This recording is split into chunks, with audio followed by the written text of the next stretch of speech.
Good morning, evening, or night. Wherever you are, welcome to WHAM today. Take a deep breath, clear your mind, and let's drift through the whispers of today's world, one quiet thought at a time. As we wrap up Saturday, 5th April 2025, let's see what stories are unfolding around us.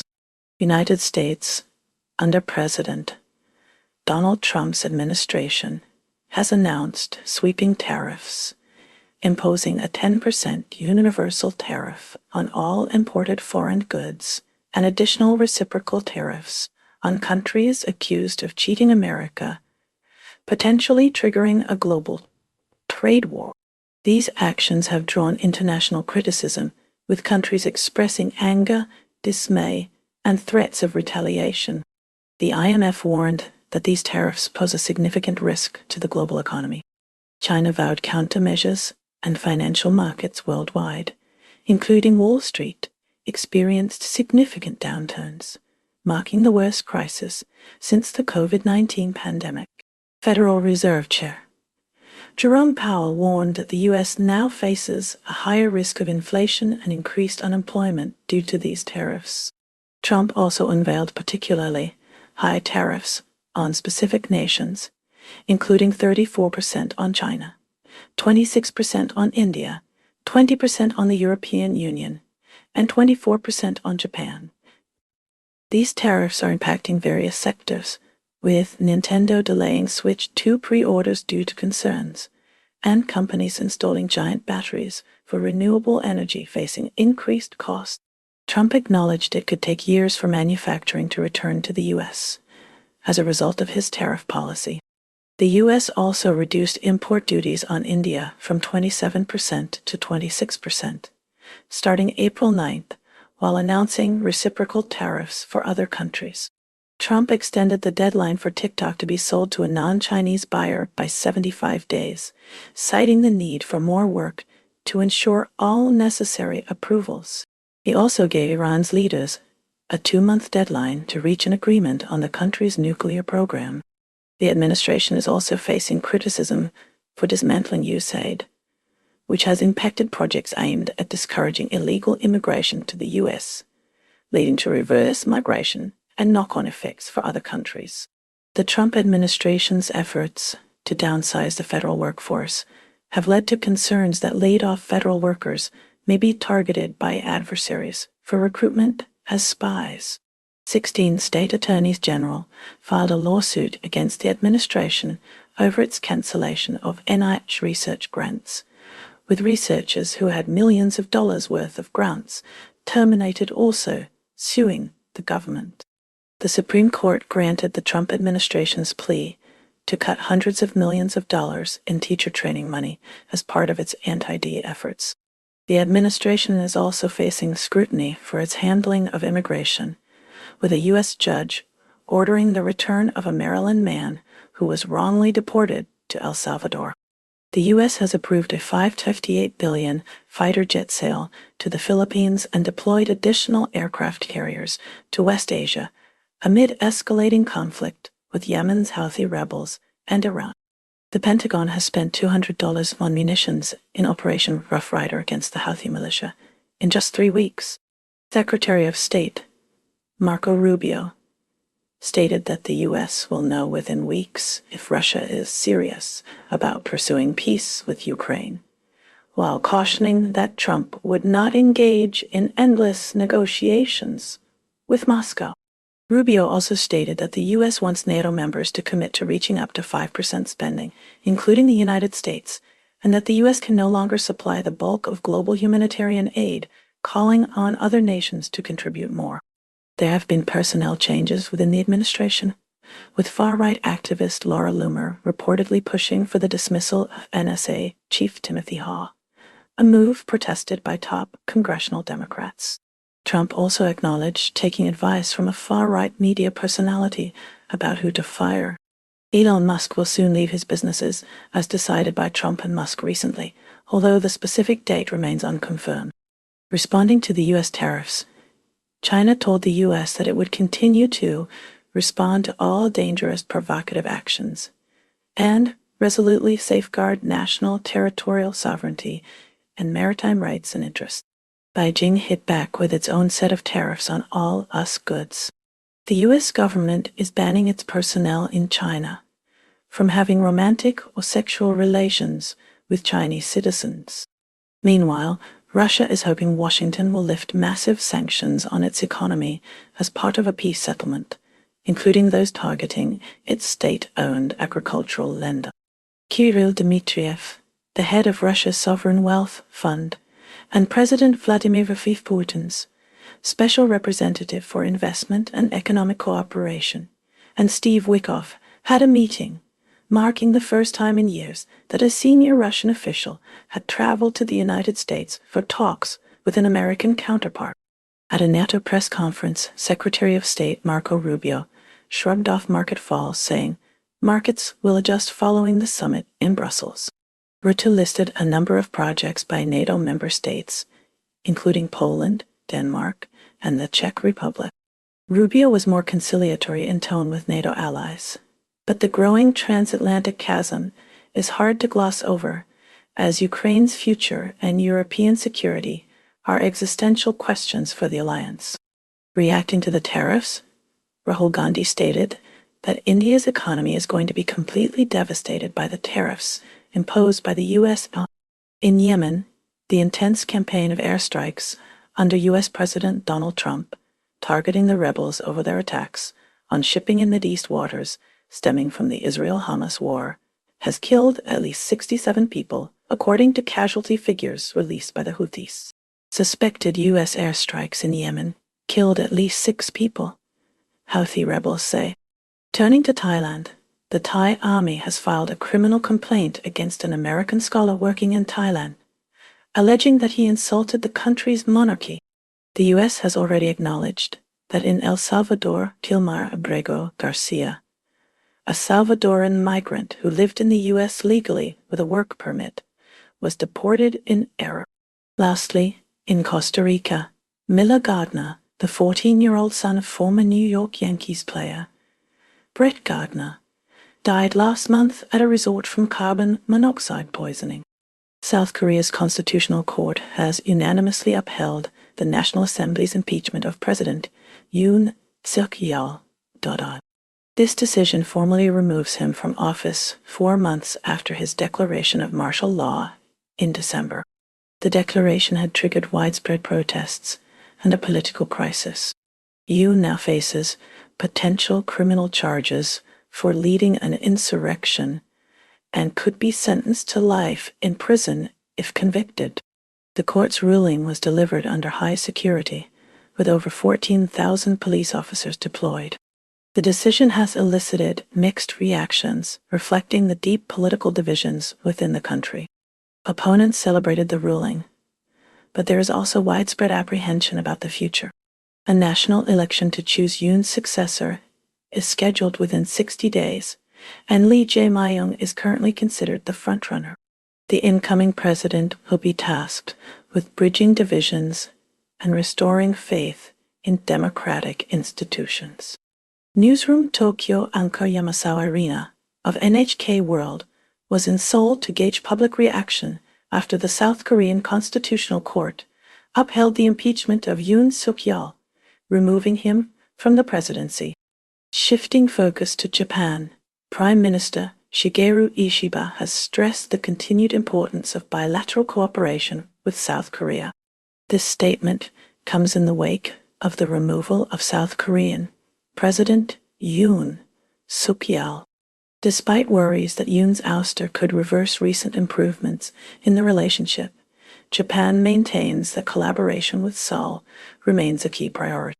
Meanwhile, back in South Korea, the entertainment industry is facing scrutiny. The death of actress Kim Sae-ron has created problems for her former boyfriend, actor Kim Soo-hyun.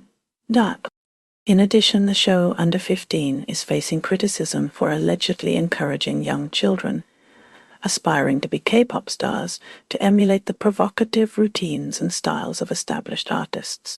Israel has intensified its military operations in the Gaza Strip, focusing on the northern region and expanding into Khan Yunis and Rafah with airstrikes. These actions are aimed at pressuring Hamas to release hostages, but have resulted in a high number of Palestinian casualties, including the deaths of civilians in a school-turned-shelter in Gaza City. The Palestinian Red Crescent Society reported that nearly all recovered bodies of aid workers killed in Gaza had gunshot wounds, adding to the severe criticism and international outcry over the humanitarian crisis. In a separate incident, a Red Crescent ambulance was attacked by Israeli forces near Rafah, resulting in the deaths of 2 paramedics. Israel has also shifted its goals in the Gaza war, aiming to squeeze Hamas into releasing hostages while also pursuing other objectives. Israel also conducted strikes and a ground raid in Syria, citing security measures, which has led to accusations of destabilization. At least 9 people were killed in southwestern Syria following these strikes. In Israeli politics, Prime Minister Benjamin Netanyahu dismissed Qatargate as a political manhunt and denied a corruption trial delay request. He also withdrew his nomination for security chief after facing criticism. Netanyahu visited Budapest despite an arrest warrant from the International Criminal Court. In other news from Israel-Palestine, a 3-year-old child discovered a 3,800-year-old Egyptian amulet in Israel.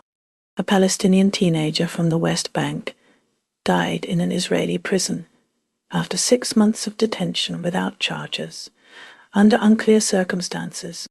Internationally, pro-Palestinian protesters disrupted Microsoft's 50th anniversary party due to the company's contract with Israel.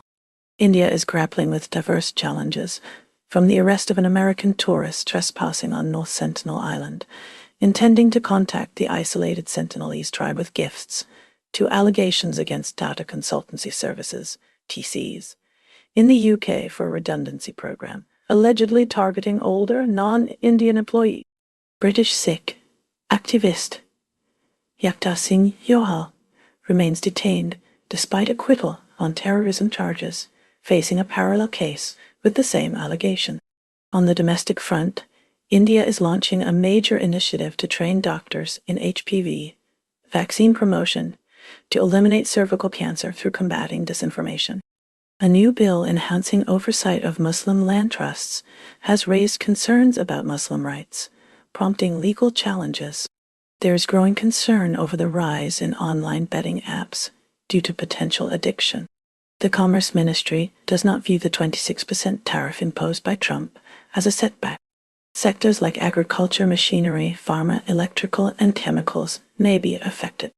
Turning to India and Sri Lanka, Prime Minister Narendra Modi visited Colombo to meet with the Sri Lankan president, engaging in bilateral talks, signing agreements, and meeting with opposition politicians. The Sri Lankan foreign minister sees Modi's visit as a significant opportunity for both countries. An economist suggests India finalize a stronger free trade agreement, FTA, with Sri Lanka, encompassing services and freer movement of workers. In the latest from India and Nepal, the 2 nations formalized cooperation through the signing of 10 memoranda of understanding, MOUs, worth Nepalese Rs. 625 million for community development projects focused on education, health, and culture. Meanwhile, India and Bangladesh saw Prime Minister Narendra Modi and Mohammad Yunus engaging in discussions despite past differences, covering minorities, boundary tensions, and Sheikh Hasina during a BIMSTEC dinner in Thailand. The Communist Party of China has stated its desire to strengthen ties with India. Shifting focus to India and Thailand, Prime Minister Narendra Modi attended the BIMSTEC summit in Thailand, holding meetings with his Thai counterpart and other regional leaders. In an unrelated event, a flight originating from London, carrying Indian passengers, was diverted to Turkey before resuming its journey to Mumbai, following necessary technical approvals. Over in Singapore, an Indian national was sentenced to 9 months in jail for molesting cabin crew on a Singapore Airlines flight. The United States recently announced tariff plans at a White House event. Former President Trump's tariffs may impact India's agriculture, machinery, pharma, electrical, and chemical sectors. The White House says India imposes uniquely burdensome certification requirements. Japan is seeing its firms pursue long-term investments in India, attracted by its large population and concerns about a global trade war. Japan is addressing a national crisis stemming from tariffs imposed by former President Trump. Finally, veteran Bollywood actor Manoj Kumar passed away, with Prime Minister Narendra Modi offering his condolences. Japan is bracing for potential natural disasters as a government panel cautioned that a significant eruption of Mount Fuji could inundate Tokyo with ash, prompting the need for comprehensive disaster preparedness and evacuation strategies. After nearly a century of service, a Japan Coast Guard patrol boat is being retired from its duties, protecting Hokkaido's icy northern waters. The Bank of Japan and economists are closely monitoring the surge in oshikatsu, or fervent support for favorite celebrities or characters, which has emerged during the pandemic. In Tottori, a newly established art museum is actively working to engage the local community through various interactive activities. Preparations for the 2025 World Exposition in Osaka are underway, with a test run allowing stakeholders and residents to experience some of the pavilions. Osaka is characterized as a historic merchant town, known for its locals' passion for food and open expression. Post-World War II, Allied authorities repealed the Peace Preservation Law, a tool previously used for ideological suppression.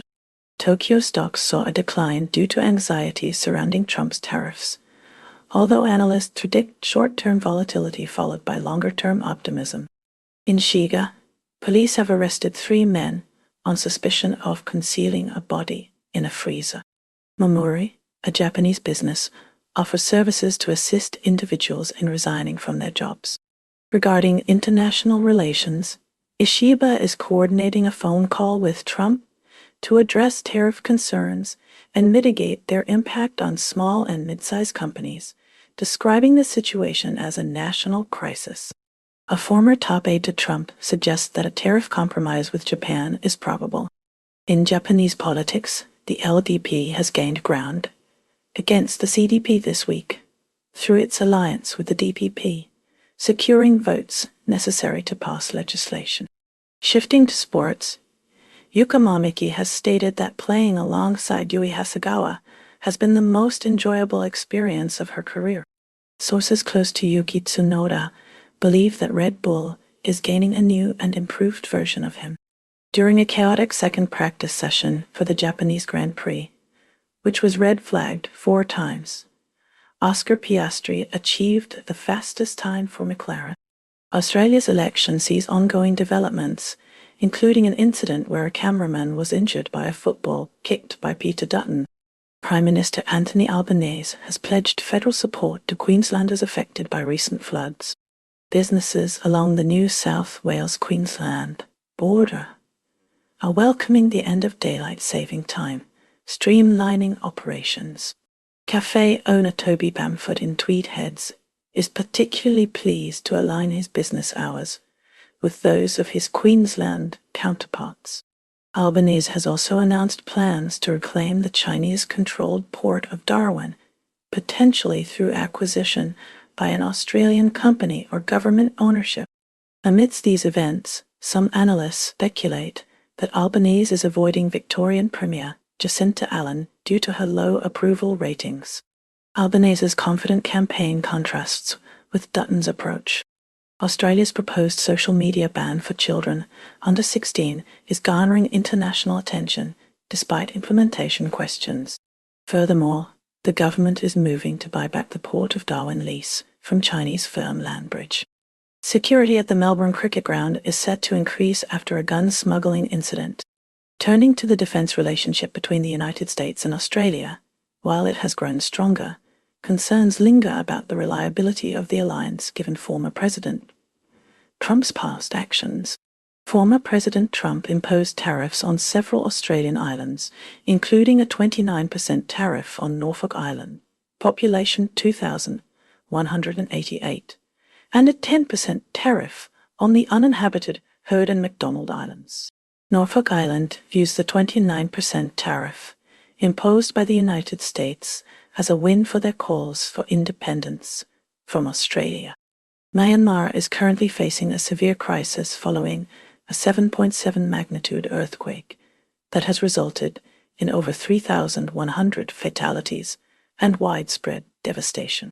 Despite the military junta's declaration of a ceasefire until April 22 to aid relief efforts, accusations have emerged alleging the junta is obstructing aid delivery to the most severely affected regions, a claim supported by the United Nations amid an ongoing civil war. Humanitarian aid has been blocked by the military during the post-earthquake ceasefire. The Quad grouping is coordinating relief efforts with international aid arriving from various countries as rescue operations persist, even days after the initial quake. Senior General Min Aung Hlaing, leader of Myanmar's military government, attended regional talks and a summit in Bangkok, facing criticism as his army conducted airstrikes despite his call for a ceasefire after the earthquake. Protests occurred during his visit to Bangkok, reflecting discontent over the military's perceived lack of assistance.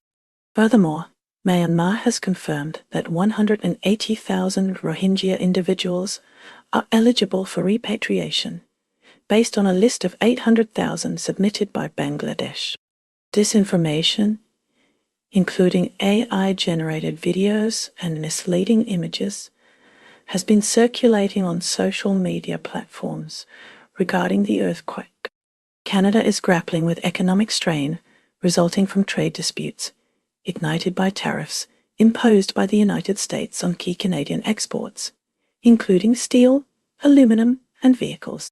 In direct response, Canada is implementing a 25% tax on U.S. vehicles containing less than 75% North American parts, affecting approximately 67,000 vehicles annually. Prime Minister Mark Carney characterized the U.S. tariffs as unjustified when announcing these countermeasures. The Canadian business community is expressing heightened concern over the potential impact of these trade restrictions on critical industries. On the political front, Canada's new Democratic Party, NDP, under the leadership of Jagmeet Singh, is struggling with declining support as the country heads toward an election amid President Trump's threats. Public opinion polls show the NDP support dwindling to single digits. Two leading organizers of the February 2022 Freedom Convoy, which protested the Canadian government's vaccine mandate for truck drivers crossing the U.S.-Canada border, have been convicted of mischief, marking a conclusion to the major cases arising from the 2022 trucker protests.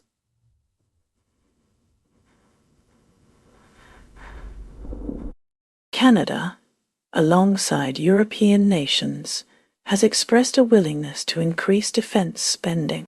However, they remain hesitant to meet U.S. demands for allies to commit at least 5% of their GDP to defense, deeming such a level of investment as historically unprecedented. Turning to the United States, President Donald Trump's administration has levied tariffs on Canadian steel, aluminum, and vehicles, prompting retaliatory actions from Canada. Trump has also advocated for U.S. allies to dedicate a minimum of 5% of their GDP to defense, a proposition that has met with reservations from both Canada and Europe. This decision to impose tariffs has drawn criticism from allies, with Australian Prime Minister Anthony Albanese characterizing it as not the act of a friend, though Australia has ruled out placing reciprocal tariffs against the United States. China has faced increasing scrutiny and taken retaliatory measures in response to international trade policies, imposing a 34% tax on all goods imported from the United States and implementing export curbs in response to tariffs imposed by the Trump administration. These actions contributed to escalating trade wars and raised concerns about a potential global recession. China allegedly put brakes on the TikTok deal after Trump's wide-ranging tariffs.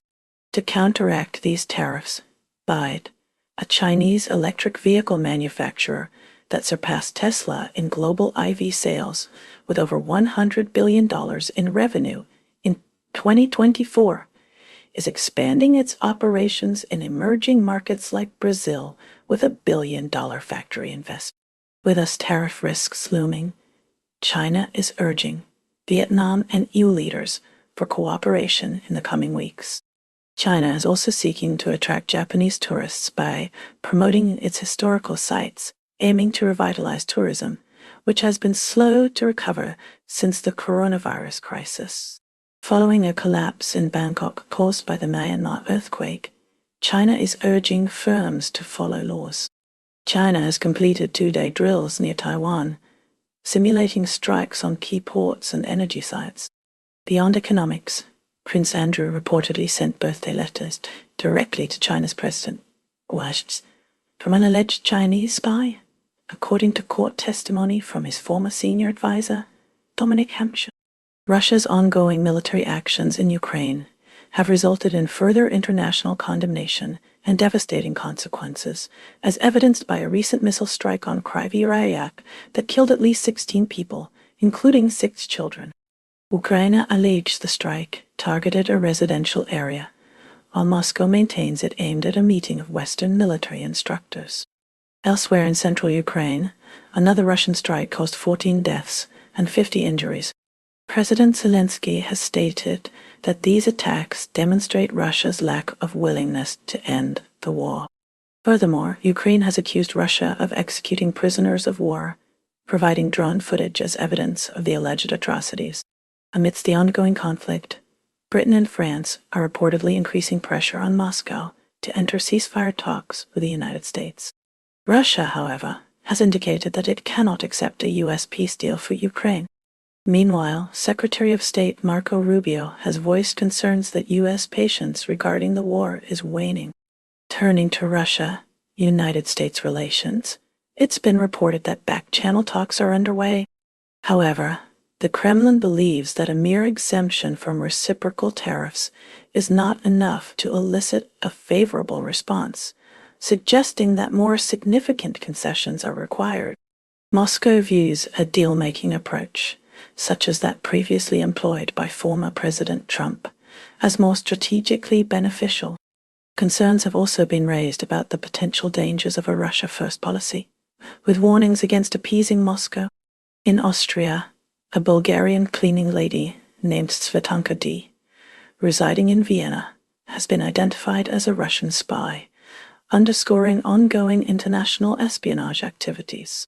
Finally, geopolitical analysts are casting doubt on the feasibility of splitting China and Russia, effectively challenging the reverse Kissinger strategy often discussed in diplomatic circles.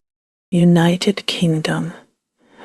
Russell Brand, a British comedian and actor, faces multiple rape and sexual assault charges in the United Kingdom, brought by the Metropolitan Police. The charges relate to allegations from 4 women concerning offenses allegedly committed between 1999 and 2005, including 1 count of rape, 1 of indecent assault, 1 of oral rape, and 2 of sexual assault, all of which Brand denies. Birmingham, the UK's second-largest city, is grappling with a substantial garbage strike, leaving around 17,000 tons of trash uncollected, stemming from a dispute between garbage collectors and municipal officials. The UK now requires European visitors to obtain an online entry permit. In an unconventional move, a church in England is holding professional wrestling events to attract new congregants.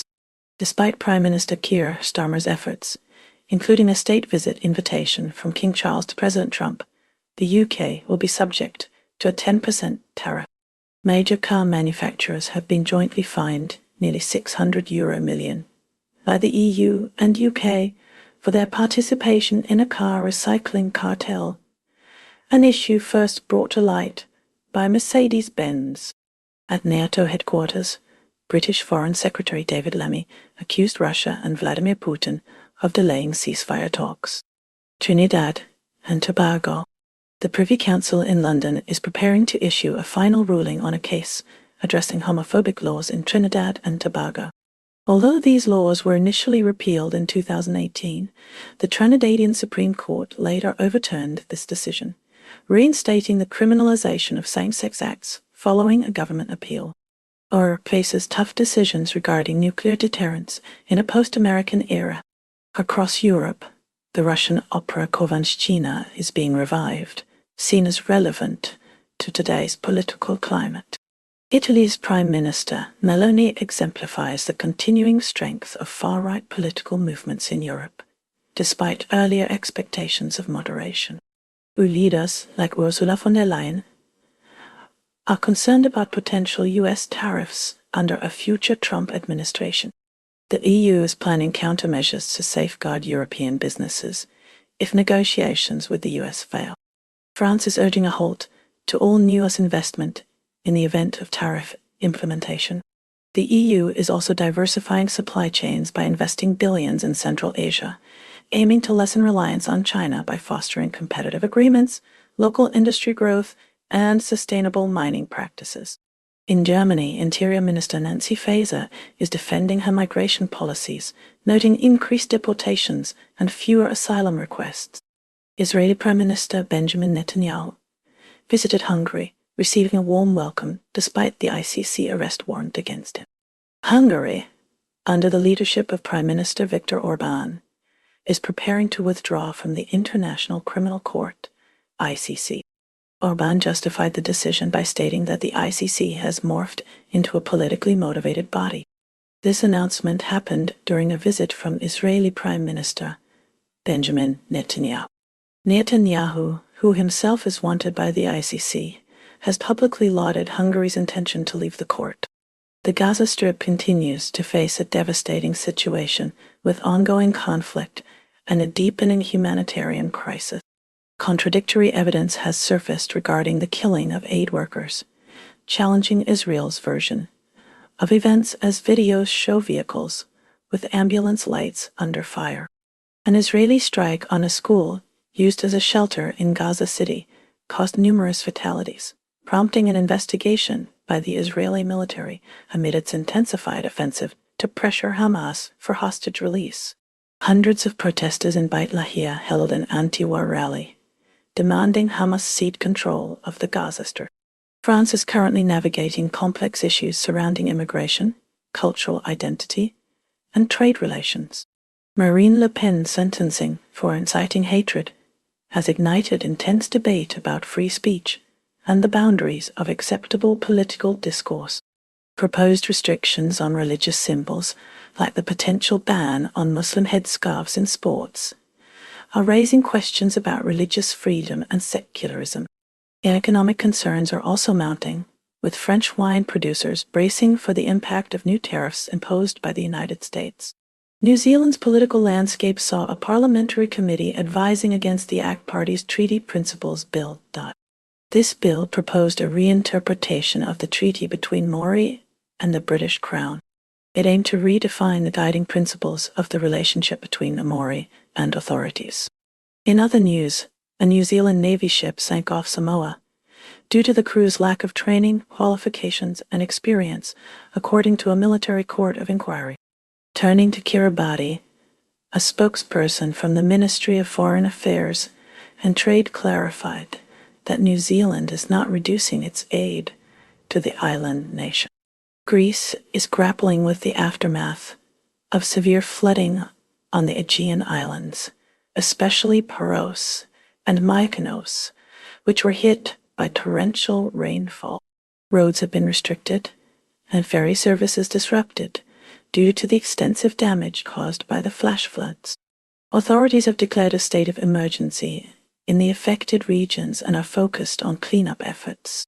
Also, a search is underway for a girl who went missing after a migrant boat sank near a Greek island off the Turkish coast. Fiji's Prime Minister Rabuka has commented on the unexpected imposition of the highest U.S. tariffs in the Pacific on Fiji, stating the country will have to weather the storm and roll with the punches. The Fiji Sevens teams are preparing for challenging matches at the Singapore Sevens this weekend. Adding to sporting news, the Fijian Drua rugby team has received a boost with the return of key players for their Round 8 match against the Crusaders in Suva on Saturday. Turkey levied a considerable fine against Meta for failing to adhere to government orders to suspend accounts linked to extensive protests. Silivri Prison, the country's largest high-security facility, holds a wide array of inmates, including politicians, activists, journalists, and those convicted of diverse offenses, prompting concerns from human rights groups about potentially inhumane conditions. The case of a Turkish national and Tufts University doctoral student who was detained was transferred by a federal judge to Vermont, the state of their initial detention prior to relocation. Germany's car industry is deeply worried about the possible catastrophic effects of former President Trump's proposed US tariff policies. One assembly line worker cited potential job cuts and factory closures as likely outcomes. German Finance Minister Jörg Kukis expects a substantial adverse impact from the new U.S. tariffs. Kukis is pushing for partnership-kind negotiations with Washington to lessen the potential damage. Meanwhile, German industries are actively exploring and integrating artificial intelligence technologies. This was highlighted at a recent industrial fair in Germany. Argentina's Senate has dealt a blow to President Javier Milei by rejecting his Supreme Court nominees. The Libertarian leader, an admirer of Donald Trump, might not offer major economic benefits to the U.S., but is seen as a potential ally on cultural issues. Shifting focus to Brazil, the foreign ministry revealed that the Bolsonaro administration spied on Paraguay during its tenure. Afghanistan is facing a critical healthcare crisis as over 200 who operated facilities serving 1.84 million people have closed due to aid cuts from the United States. This closure is disrupting vital services, including vaccinations and maternal care. Simultaneously, experts are urging Pakistan to halt its mass deportations and intimidation of Afghan individuals. Amid growing uncertainties regarding the U.S. commitment to NATO, Secretary of State Marco Rubio visited NATO headquarters, assuring continued U.S. support while urging member states to increase their defense budget. The visit occurred on NATO's 76th anniversary, underscoring its ongoing importance amidst the war in Ukraine. NATO Chief Mark Rutte is prioritizing stronger defense industry ties with Japan, aiming for improved information sharing and wider collaboration, demonstrating a strategic push to broaden the alliance's influence and capabilities beyond its usual borders. The idea is that Europe can manage an alliance without American control. Papua New Guinea was struck by a powerful magnitude 6.9 earthquake on Saturday morning, triggering a tsunami warning. The U.S. Geological Survey confirmed the earthquake's magnitude, and authorities warned of potential tsunami waves ranging from 1 to 3 meters along the coastline. In other news from Papua New Guinea, Bishop Rosario Menezes of the Lay Diocese commented on the positive influence of the canonization of the nation's first saint, noting its uplifting effect on the morale and faith of Catholics and Christians throughout the country. Bolivia recently faced a devastating mining accident, as a powerful explosion in a mining community led to the deaths of at least 5 individuals.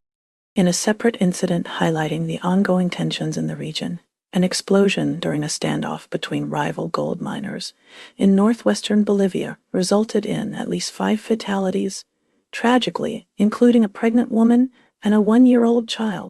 Adding to the nation's concerns, emissaries representing the self-proclaimed United States of Kailasa, an entity associated with the fugitive Swami Nityananda, were deported from Bolivia after attempting to negotiate extensive 1,000-year agreements with indigenous communities. Denmark recently saw Prime Minister Mette Frederiksen visit Greenland after U.S. Vice President J.D. Vance accused Denmark of underinvesting in the territory. Frederiksen firmly stated that Denmark would not give up Greenland to the United States. She emphasized that annexing another country is unacceptable, regardless of security rationales. Tanzania is facing increased scrutiny as the World Bank launches a multi-million-dollar redress program. This program aims to compensate alleged victims of human rights abuses. The abuses reportedly occurred over 7 years within the Ruaha National Park during a tourism project financed by the World Bank. Allegations include violent evictions, sexual assaults, killings, forced disappearances, and the seizure of large numbers of cattle. These acts were purportedly committed by rangers working for the Tanzanian National Park Authority, TNAPA, Dadadede.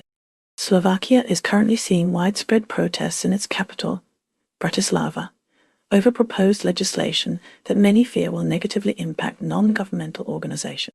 Adding to the nation's concerns, the Slovakian government declared a state of emergency in several regions after a fatal bear attack. Prime Minister Robert Fico voiced strong concerns, asserting that citizens should not fear venturing into forests, hinting at possible changes in wildlife management strategy. Apia finds Meta, facing a substantial £1 80 billion lawsuit. The claim alleges Facebook's platform amplified violence within the country. 2 Ethiopian nationals are pursuing the legal action. They seek alterations to Facebook's algorithms to limit the spread of hateful content and incitement. The lawsuit also demands a $2.40 billion restitution fund. This fund would compensate victims of hate and violence allegedly incited on Facebook. The Chagos Islands saga may be nearing its end as Donald Trump approved the United Kingdom's handover of the islands to Mauritius. This move could resolve a 6-month dispute. While the UK will relinquish control of the archipelago, it will retain control of the joint US-UK military base on Diego Garcia. This control is secured through a 99-year lease agreement. This agreement effectively allows the UK to cede sovereignty over its lost African colony, while maintaining its strategic military interests. Brazil's former president Jair Bolsonaro will face trial, as the Supreme Court decided, for allegedly attempting a coup after his 2022 electoral defeat. Simultaneously, the Brazilian Congress has passed legislation to combat potential tariffs from the United States. The law aims to create a framework for retaliatory measures. Congress is also considering taking action within the WTO to ensure fair trade practices. Lesotho is now grappling with economic uncertainty as the United States has imposed new 50% tariffs on its garment exports. These tariffs target Lesotho's exports to the U.S., which account for roughly 20% of the nation's total exports of $1 billion. The majority of these exports are clothing items. The tariffs may cause job losses for Lesotho's garment workers. Haiti's government has unveiled new strategies to tackle rampant gang violence amidst escalating nationwide protests calling for enhanced security. The government recognizes the nation is currently facing a severe crisis. Simultaneously, in Miami, the Haitian diaspora has initiated legal action. Their lawsuit aims to delay the repatriation of Haitian citizens facing the termination of their temporary legal status in the U.S., arguing that the intensifying violence and overall instability in Haiti make returns unsafe. The United States continues to levy tariffs exceeding 40% on goods from Myanmar, Cambodia, and Laos. These tariffs originated under policies implemented by the Trump administration. The measures are seen as part of a larger strategy aimed at reshaping U.S. trade policy in Southeast Asia. Some experts suggest China is the ultimate target of these tariffs. United States federal judge has ordered the government to bring back Kilmar Abrigo Garcia, a Maryland resident. He was wrongly deported to a prison in El Salvador. Abrigo Garcia's wife and supporters rallied outside the courthouse. They urged the judge to force the Trump administration to help him return. Uganda is currently facing criticism regarding the East African crude oil pipeline ECA project, with displaced residents reporting inadequate rehousing and compensation. This ambitious pipeline aims to transport crude oil from the Talenga and Kingfisher oil fields in western Uganda to the Tanzanian port of Tanga. Thailand faced a challenging week as rescue teams worked tirelessly after a tower collapsed in Bangkok. Amidst these efforts, a junta leader arrived in Thailand, requesting increased aid from the nation. In other news from Thailand, scientists are actively researching the combined impacts of human activity and climate change on forests, once thought to be pristine and safeguarded. Africa. A report highlights that automation and artificial intelligence are projected to disproportionately impact women in Africa's outsourcing sector by 2030, potentially leading to greater job displacement for women than men. Uganda's President Yoweri Museveni is currently in Juba, South Sudan, engaging in meetings with government officials aimed at preventing a civil war. Meanwhile, thousands of people protested in the Central African Republic, demonstrating against the president's alleged plans to seek a third term in office, with accusations that Russian Wagner mercenaries are supporting this effort. Asia. Iran's execution rate has alarmingly doubled in 2023, reaching at least 975 executions, which marks the highest number recorded since 2008, according to data from Iran Human Rights Year. In Pakistan, President Asif Ali Zardari has been hospitalized in Karachi due to a deterioration in his health. He is currently undergoing a series of tests and is under close medical supervision.